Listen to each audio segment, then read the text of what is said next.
Parlons de l'asthme maintenant, qui est la maladie respiratoire la plus importante au pays. 700 000 personnes en souffrent au Québec, à peu près 1 personne sur 10. Il peut se contrôler. Et l'exemple le plus frappant, c'est le cas du fondeur Alex Harvey.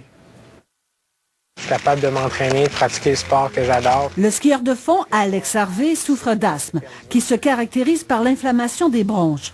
Cela ne l'a pas empêché de se livrer à des compétitions internationales sur 2 skis depuis plusieurs années.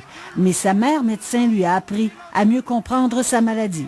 Ça expliquait pourquoi je toussais après les entraînements intenses, après les compétitions ou les entraînements durant l'été. Alex Harvey a témoigné de sa maladie chronique dans le vidéo-documentaire « Mieux comprendre pour mieux vivre avec l'asthme », produit par l'Institut universitaire de cardiologie et de pneumologie. Poussez, poussez, allez, on vide, on vide, on vide. Souffle court, respiration sifflante, oppression, quinte de toux.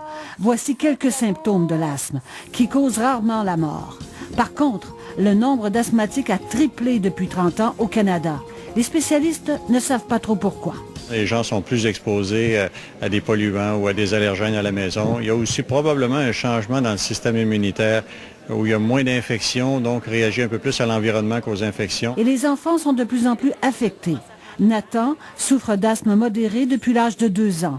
Il a fallu du temps à ses parents pour recevoir le diagnostic qui n'est pas facile à établir chez un jeune enfant. C'est pas tout de suite un diagnostic qui sort là, dès les premiers symptômes. On doit voir avec les mois, les années si ce genre de symptômes-là reviennent. Selon le degré de sévérité, l'asthme même contrôlé peut affecter la qualité de vie. Je sors dehors, il y a un changement de température, j'ai une quinte de toux. Je peux avoir une quinte de toux qui se manifeste en discutant avec des amis, en prenant un souper, en prenant un verre de vin. L'asthme est une maladie chronique que le patient doit comprendre pour mieux la contrôler et éviter qu'elle ne s'aggrave. Solange Morancy, TVA Nouvelles, Québec.